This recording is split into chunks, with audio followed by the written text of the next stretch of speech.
السلام علیکم ورحمۃ اللہ وبرکاتہ۔ میں محمد عظمت رضا رضوی نظامی، استاد جامعۃ رضا فاطمۃ الزہرا اون صورت گجرات، درجہ رابعہ کی عالمیت کی متعلمات سے مخاطب اور شرح وقایع کا درس دینے جا رہا ہوں۔ میں آپ سے بھی مخاطب کہ آپ اس سبق کو پڑھ رہے ہیں، سن رہے ہیں۔ اللہ پر کی بارگاہ میں دعا ہے اللہ آپ سب لوگوں کو علم نافع عطا فرمائے، آپ کے صدقے مجھے بھی علم نافع عطا فرمائے، آمین ثم آمین۔ اللہ رب محمد صلی اللہ علیہ وسلم، نحن عباد محمد صلی اللہ علیہ وسلم۔ اللہم رب اشرح لی صدری ویسر لی امری واحلل عقدۃ من لسانی یفقہوا قولی۔ اللہم رب یسر ولا تعسر وتمم بالخیر۔ اللہم افتح علینا حکمتک وانشر علینا رحمتک یا ذا الجلال والاکرام۔ بسم اللہ الرحمن الرحیم۔ ونوم مضطجع ومتکئ ومستند الی ما لو ازیل لسقط لا غیر، اے لا ينقض الوضوء نوم غیر ما ذکر وهو النوم قائما او قائدا او راکعا او ساجدا۔ ترجمہ دیکھیے، یہ نواقض وضو کا بیان ہے نا؟ تو کروٹ سونا یا ٹیک لگا کر سونا یا ایسی چیز پر ٹیک لگا کر سونا کہ اگر وہ چیز ہٹائی جائے تو سونے والا گر جاوے، وضو کو توڑ دیتا ہے۔ وضو کو توڑنے والی چیزوں میں سے نوم مضطجع، کروٹ سونا، متکی ٹیک لگا کر سونا، وہ مستند ایسی چیز پر ٹیک لگا کر سونا کہ اگر اس کو ہٹائی جائے تو وہ گر جائے، ٹھیک ہے؟ تو کیا ہو جائے گا؟ ان چیزوں سے وضو ٹوٹ جائے گا۔ یہ تینوں قسم کی نیند ناقض وضو ہے، لا غیر، اس کے علاوہ نہیں۔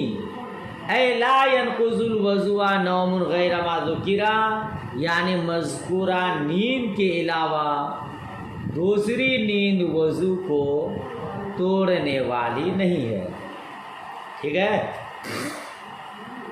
جی؟ کہتے ہیں وَهُوَ النَّوْمُ قَائِمًا، مذکورہ نیند کے علاوہ دوسری نیند کیا ہے؟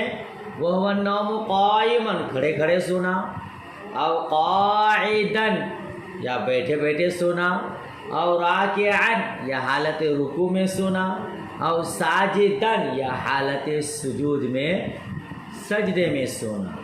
تو ان صورتوں میں وضو نہیں ٹوٹے گا۔ کروٹ سوئے تو وضو ٹوٹ جائے گا۔ دیکھیے، حدیث شریف میں آیا ہے، جس کو آپ کے حاشیہ نمبر 2 میں بیان کیا ہے، جس کا مفہوم ہے آنکھیں دبر کی بندھن ہیں۔ تو جو سو گیا، یعنی جس کو نیند آ گئی، اسے چاہیے کہ وضو کرے، ٹھیک ہے؟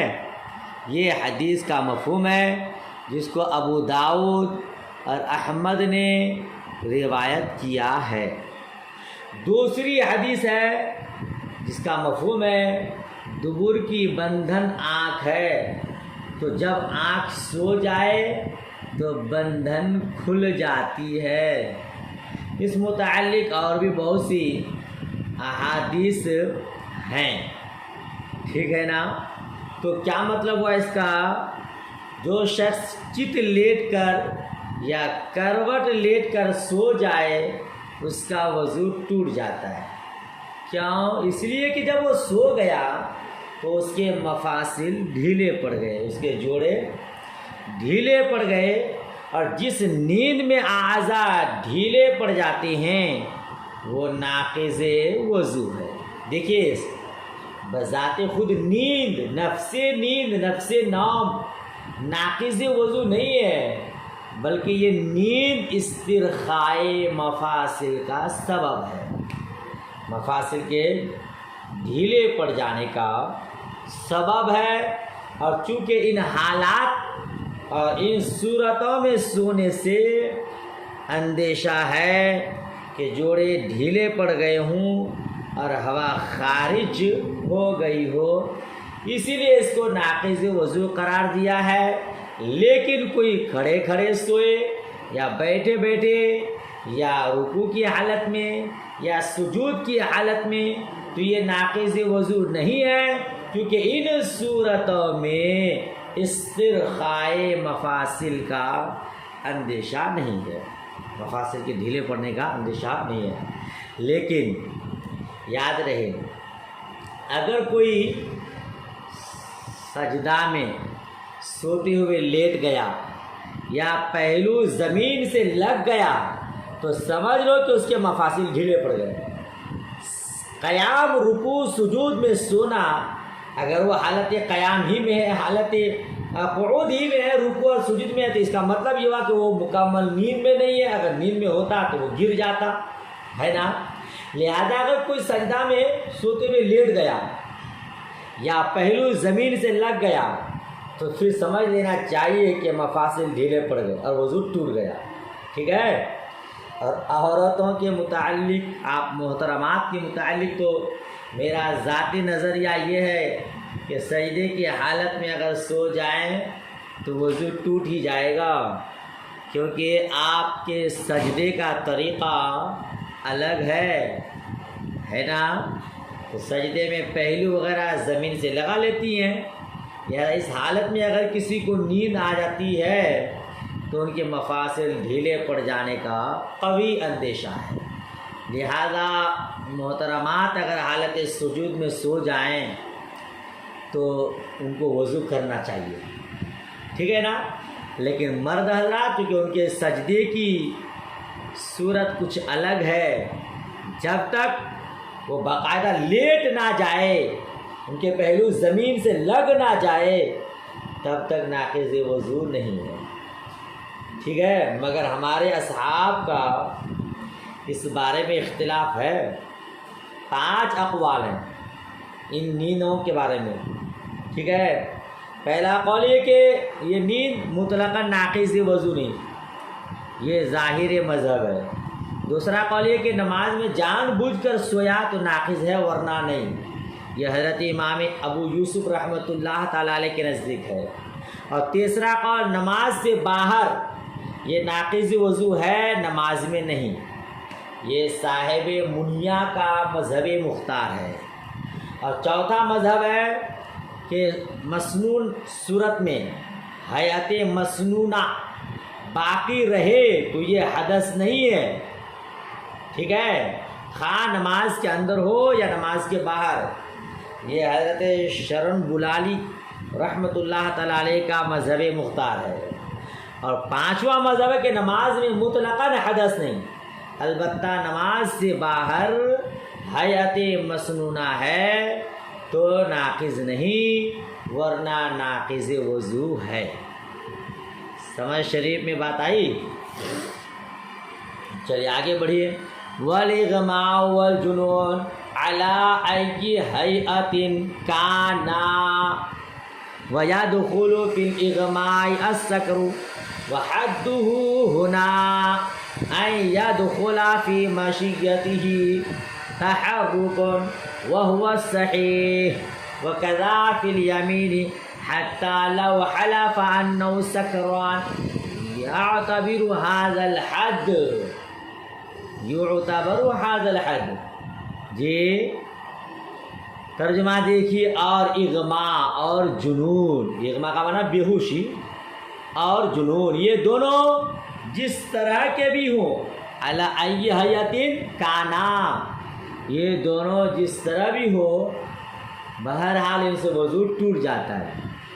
سمجھ رہے ہیں؟ وَيَدْخُلُ فِي الْإِغْمَاءِ السَّكْرُ، کہتے ہیں اور اغماء یعنی بے ہوشی میں سکر داخل ہے یہ، اور کہتے ہیں وحد ہونا، اور سکر یہاں سکر کی تعریف، حد کا معنی تعریف، اور سکر کی تعریف یہاں یہ ہے کہ سکران کی چال میں ہلنا ڈلنا پیدا ہو۔ یہ کس کو کہیں گے کہ یہ مدہوش ہے، نشے میں ہے؟ جس کا پیر چلنے میں لڑکھڑائے، کبھی ادھر ڈگمگا رہا ہے کبھی ادھر ڈگمگا رہا ہے، چلنے میں پیر لڑکھڑائے تو کہا جائے گا کہ یہ نشے کے عالم میں ہے۔ سمجھ رہے ہیں؟ وَهُوَ الصحیح وَهَذَا الْحَدْ، کہتے ہیں وَهُوَ الصحیح، اور یہی تعریف صحیح ہے۔ جی اس کے مختلف تعریفات لوگوں نے کیا ہے، جس کو اپنا خیال نہ رہے یہ بھی ایک تعریف ہے۔ نشہ میں کہیں گے یہ آدمی نشہ میں، کب کہیں گے جس کو اپنی ہی حالت کا پتہ نہ ہو، یا جو زمین و آسمان کو بھی نہ پہچان سکے۔ کہتے ہیں یہ تعریفات صحیح نہیں ہے۔ تعریفات یہاں کون سی صحیح ہے؟ تعریف کہ چلنے میں پیر لڑکھڑائے، سمجھ رہے ہیں؟ یہ تعریف یہاں پہ صحیح ہے۔ وہ صحیح وَكَذَا فِي الْيَمِينِ، اور اسی طرح یمین میں، قسم میں، حَتَّى لَوْ حَلَفَ، یہاں تک کہ اگر کوئی قسم کھائے انہو سکران، کہ وہ نشے میں تھا، تو یہی تعریف معتبر ہوگی، اسی تعریف کا اعتبار کیا جائے گا۔ کوئی قسم کھا رہا ہے کہ میں نشے کی عالم میں تھا، تو دیکھا جائے گا کہ جب وہ قسم کھایا تھا تو کیا چلنے میں وہ ڈگمگا رہا تھا، اس کے پیر لڑکھڑا رہے تھے، ادھر سے ادھر ہو رہا تھا؟ اگر ہو رہا تھا تو پھر اس کی قسم معتبر، اس کا وہ کہنا صحیح، ورنہ نہیں۔ سمجھ شریف میں بات آئی؟ چلیے، اغماء کس کو کہتے ہیں؟ بے ہوشی کو۔ اس سے عقل زائل نہیں ہوتی، بلکہ وہ ساتر عقل ہے، یعنی عقل کو ڈھانپ لیتا ہے نا؟ یہ نشہ ہوتا ہے نہیں، وہ کیا کرتا ہے؟ عقل کو ڈھانپ لیتا ہے۔ اور جنون میں کیا ہوتا ہے؟ عقل ہی ختم ہو جاتی ہے، پاگل۔ سمجھ شریف بات آئی؟ تو اس کی عقل ہی نہیں رہتی ہے، تو اس کو کہتے ہیں نشہ۔ تو اغماء میں کہتے ہیں کہ اس کو داخل ہے، یعنی نشہ، شراب وغیرہ جس سے بھی نشہ ہو، ٹھیک ہے نا؟ اسی میں مرگی کسی کو ہوتی ہے، جو جنات و شیاطین کے اثر سے ہوتی ہے نا؟ تو مرگی بھی اسی میں داخل ہے۔ اگر کوئی وضو کیا اور پھر اس کے بعد اس کو مرگی آئی اور پھر بعد میں وہ صحیح ہو گیا، تو صحیح ہونے کے بعد اس کو وضو لوٹانا ہوگا کہ اس کا وضو چلا گیا ہے، وہ ناقض وضو ہے، بات ختم ہو گئی۔ آگے دیکھیے، وَقَهْقَهْتُ مُسَلِّمْ بَالِغٍ يَرْكَعُ وَيَسْجُدُ حَتَّى لَا يَنْقُضُ الْوُضُوءَ قَهْقَهْتُ الصَّبِيِّ وَشَرْطُ أَنْ يَكُونَ فِي صَلَاةِ ذَاتِ رُكُوعٍ وَسُجُودٍ حَتَّى لَوْ قَهْقَهَا فِي صَلَاةِ الْجَنَازَةِ أَوْ سَجْدَةِ التِّلَاوَةِ لَا يَنْقُضُ الْوُضُوءَ بَلْ يَبْطُلُ مَا قَهْقَهَا فِيهِ، ٹھیک ہے؟ وَإِنَّمَا شَرَطَ مَا ذُكِرَ لِأَنَّ انتقاض الوضوء بها ثبت بالحدیث علی خلاف القیاس۔ دیکھیے، اور بالغ نمازی کا قہقہ لگانا، یرکع و یسجد، کس میں؟ سجدہ، رکوع اور سجدہ والی نماز میں، کہ کیا ترجمہ کریں گے؟ اور بالغ نمازی کا قہقہ، جو کہ رکوع اور سجود والی نماز میں ہو، مطلب یہ کہ نابالغ مصلی کا قہقہ ناقض وضو نہیں ہے نا؟ اور قہقہ کے ناقض وضو ہونے میں شرط یہ ہے کہ مصلی رکوع اور سجدہ والی نماز میں ہو۔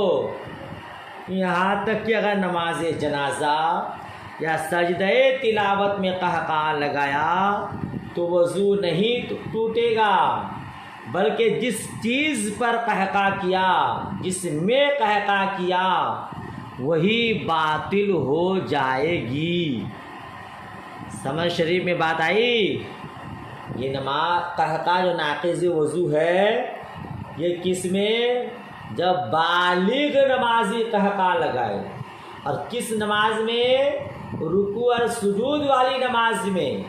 لہذا نماز جنازہ ہے، سجدہ تلاوت ہے، چونکہ وہ رکوع اور سجود والی نماز نہیں، لہذا اگر کوئی نماز جنازہ میں یا سجدہ تلاوت میں قہقہ لگاتا ہے تو وضو نہیں ٹوٹے گا، ہاں سجدہ تلاوت فاسد ہوگی، نماز جنازہ فاسد ہوگی۔ سمجھ شریف میں بات آ رہی ہے؟ کیوں ایسا؟ کیونکہ یہ خلاف قیاس حدیث کی وجہ سے ثابت ہے۔ جی شرط لگایا نا کہ یہ مذکورہ چیزوں کی شرط، یعنی بالغ نمازی ہو، رکوع اور سجود والی نماز میں ہو تو یہ قہقہ سے وضو ٹوٹے اور نماز فاسد ہو، ہے نا؟ اس کے علاوہ میں نے کیوں کہتے ہیں؟ چونکہ یہ اس سے وضو کا ٹوٹنا حدیث سے ثابت ہے، خلاف قیاس۔ حدیث آپ نے سنا ہوگا جو حضرت ابو موسیٰ اشعری رضی اللہ تعالی عنہ سے روایت ہے۔ یہ آپ حاشیہ 12 میں دیکھ سکتے ہیں، مگر حاشیہ 12 آپ کو نظر ہی نہیں آ رہی ہے، جس کو طبرانی نے روایت کیا ہے۔ دیکھیے حاشیہ 12 میں پوری حدیث موجود ہے۔ حضرت ابو موسیٰ اشعری رضی اللہ تعالی عنہ سے روایت ہے، نبی مکرم، نبی محتشم صلی اللہ تعالی علیہ وسلم لوگوں کو نماز پڑھا رہے تھے کہ ایک آدمی آیا جس کی نگاہ کمزور تھی، وہ ایک گڑھے میں گر گیا، ٹھیک ہے؟ یہ دیکھ کر نمازیوں میں سے بہت سے لوگ ہنس پڑے۔ جب نماز سے فارغ ہوئے، مصطفیٰ کریم نے فرمایا جو ہنسا وہ وضو اور نماز لوٹائے، ٹھیک ہے؟ یہ حدیث ہوئی۔ تو قہقہ سے وضو کے ٹوٹنے میں قیاس کا کوئی دخل نہیں ہے نا؟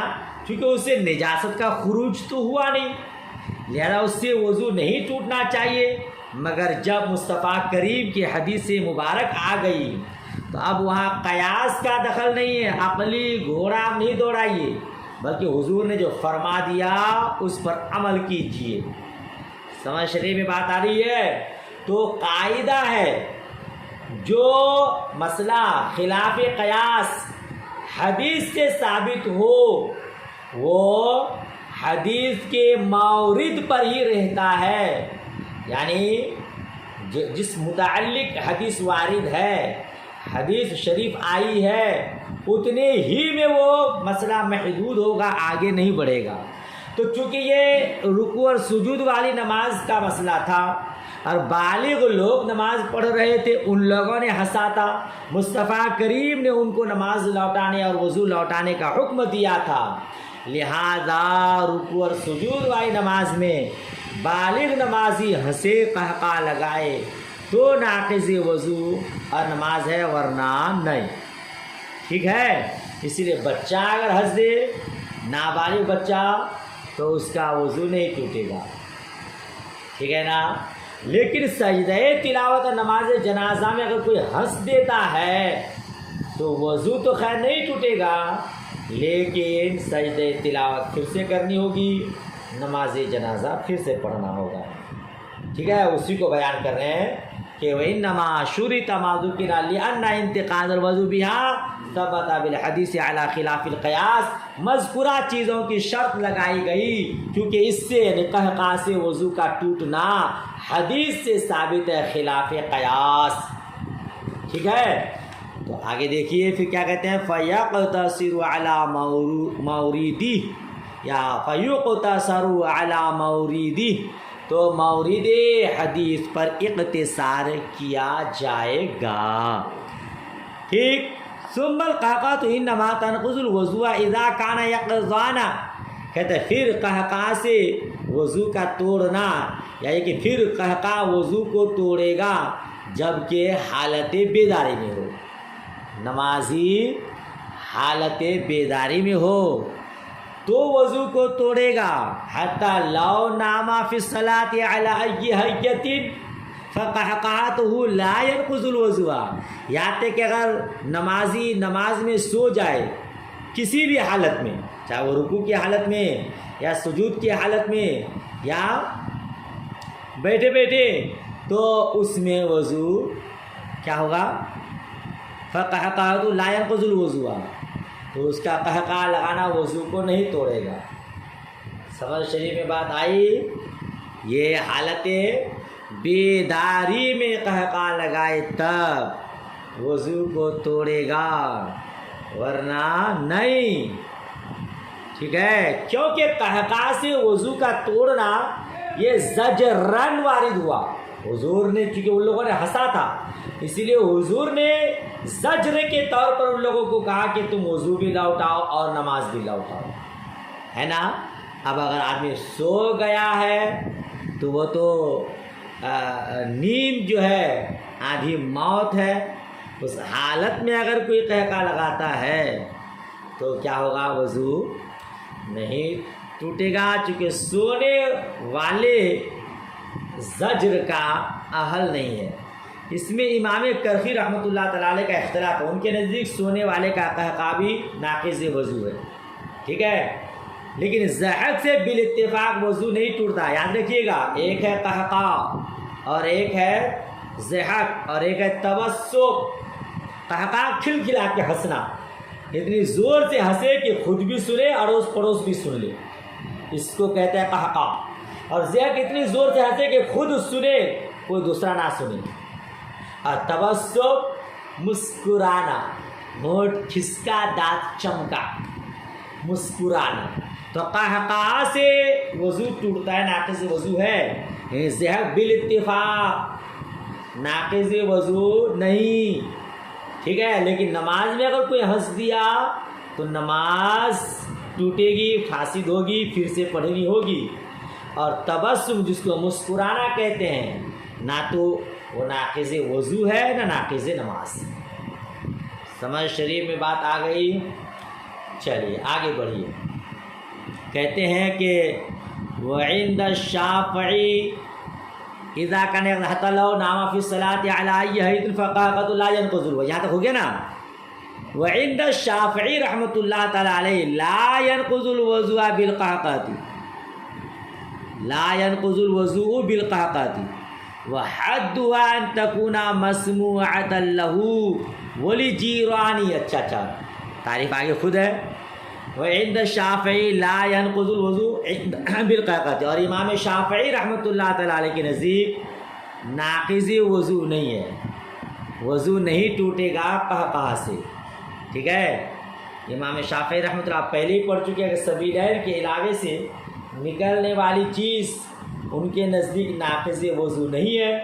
اب یہ قہقہ ہے یہ سبیلین کے علاوہ، اور پھر اس میں تو نجاست کا خروج بھی نہیں ہے، خلاف قیاس ہے یہ، تو ان کے نزدیک یہ ناقض وضو نہیں ہے، ٹھیک۔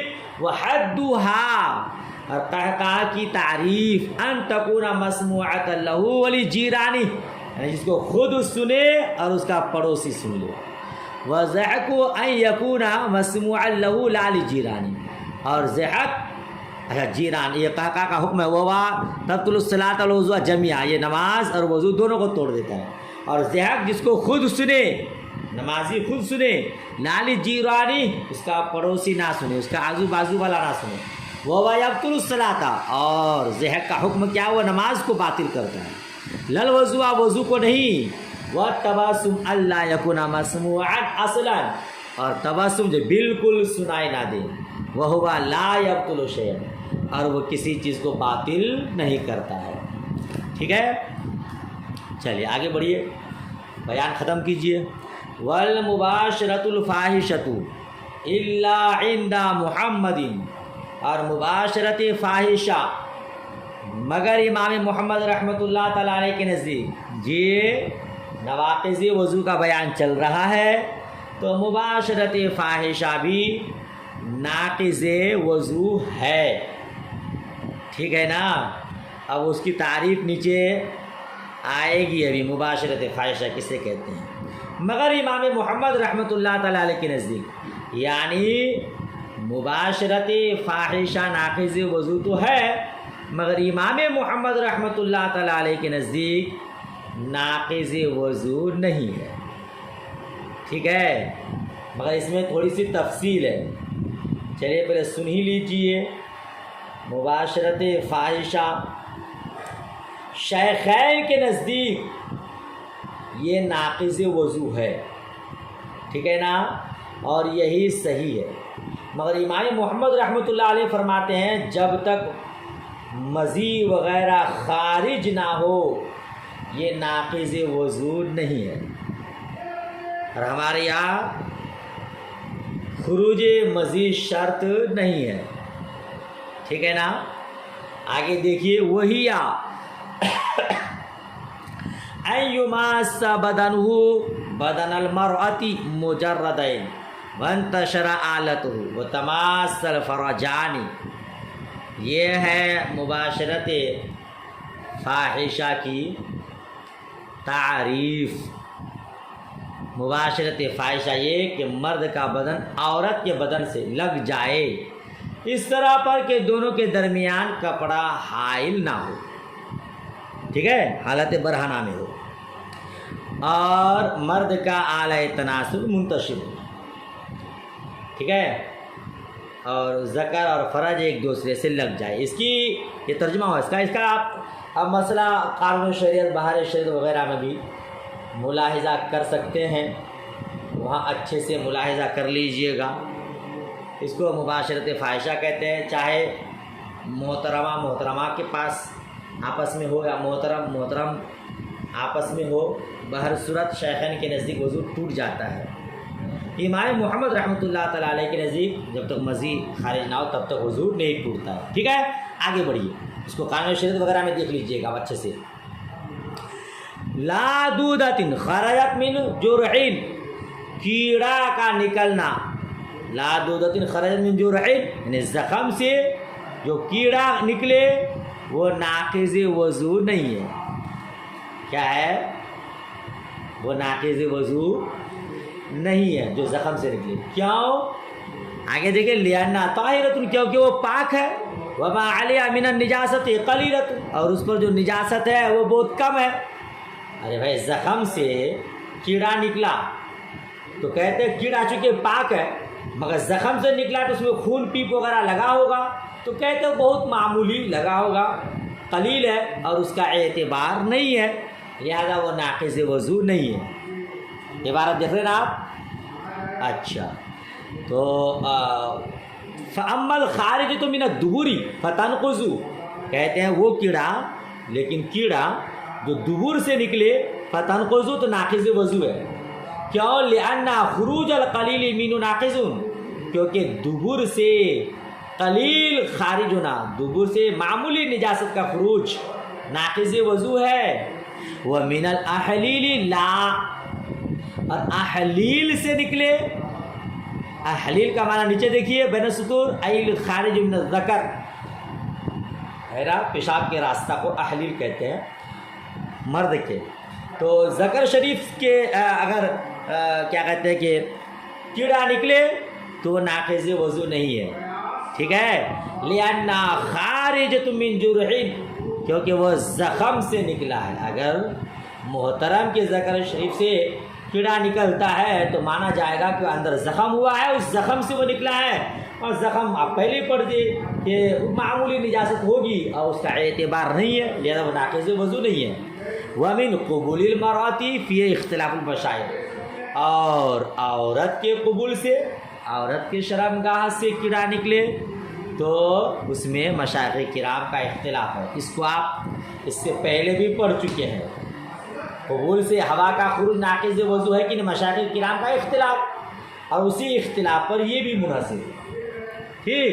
بعض حضرات کے نزدیک وضو ٹوٹتا ہے، بعض حضرات کے نزدیک نہیں، اس میں مشائخ کرام کا اختلاف۔ وَمَسُّ الْمَرْأَةِ وَالذَّكَرِ، اور عورت کا اور شرمگاہ کا چھونا یہ بھی ناقض وضو نہیں۔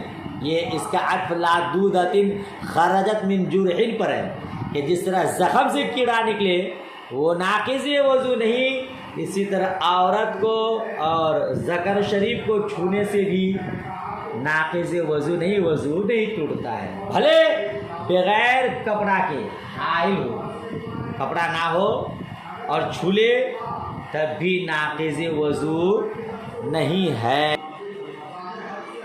خلاف للشافعی، برخلاف امام شافعی رحمۃ اللہ تعالی علیہ کے. آئیے تھوڑا اس مسئلہ کو آپ کو اچھے سے سمجھا دیتا ہوں. یاد رکھیے گا، مرد عورت کو مطلقاً چھونے سے وضو نہیں ٹوٹتا ہے، چاہے شہوت سے چھوئے یا بغیر شہوت کے. ٹھیک ہے، کیونکہ حضرت ماں عائشہ صدیقہ رضی اللہ تعالی عنہا کی روایت ہے، رسول پاک صلی اللہ تعالی علیہ وسلم نے آپ کا بوسہ لیا، پھر وضو کیے بغیر نماز پڑھنے چلے گئے. ٹھیک ہے، اور ایک دوسری روایت ہے جس کو آپ بخاری شریف میں پڑھیں گے انشاءاللہ. مجھ گنہگار نے بارہا پڑھانے کا شرف حاصل کیا ہے. بخاری شریف کی حدیث ہے، حضرت ماں عائشہ صدیقہ رضی اللہ تعالی عنہا ہی کی روایت ہے کہ مصطفیٰ کریم صلی اللہ تعالی علیہ وسلم نماز پڑھتے تھے اور میری ٹانگیں، میرے پیر آپ کی قبلہ میں تھیں. چنانچہ جب آپ سجدہ کرتے تو مجھے ہاتھ لگاتے، میں اپنی ٹانگیں سکڑ لیتی، پیر کو سمیٹ لیتی. ٹھیک ہے نا، اور جب آپ کھڑے ہو جاتے تو میں پیر پھیلا دیتی. لہذا معلوم ہوا عورت کو چھونے سے وضو نہیں ٹوٹتا. اگر چھونے سے وضو ٹوٹ جاتا تو حضور چھونے کے بعد پھر وضو کرنے جاتے، نماز پڑھتے. مگر ایسا نہیں، بار بار آپ کے پیروں کو چھوا، بار بار آپ نے پیر سمیٹا، نماز مکمل کی. اس کا مطلب کیا ہوا؟ عورت کو چھونے سے وضو، ارے بھائی عورت کوئی ناپاک چیز تھوڑی ہے کہ اس کو چھونے سے وضو ٹوٹ جائے گا، نہیں ٹوٹے گا. ٹھیک ہے نا، شہوت سے چھونے سے بھی نہیں ٹوٹے گا. اسی طرح ذکر شریف کو چھونے سے وضو نہیں ٹوٹے گا، بھلے کوئی کپڑا وغیرہ نہ ہو. ٹھیک ہے نا، آپ نے موطا امام محمد شریف میں مس ذکر کا مسئلہ بہت تفصیل کے ساتھ پڑھا ہے، جو حضرت طلق رضی اللہ تعالیٰ عنہ کی حدیث ہے.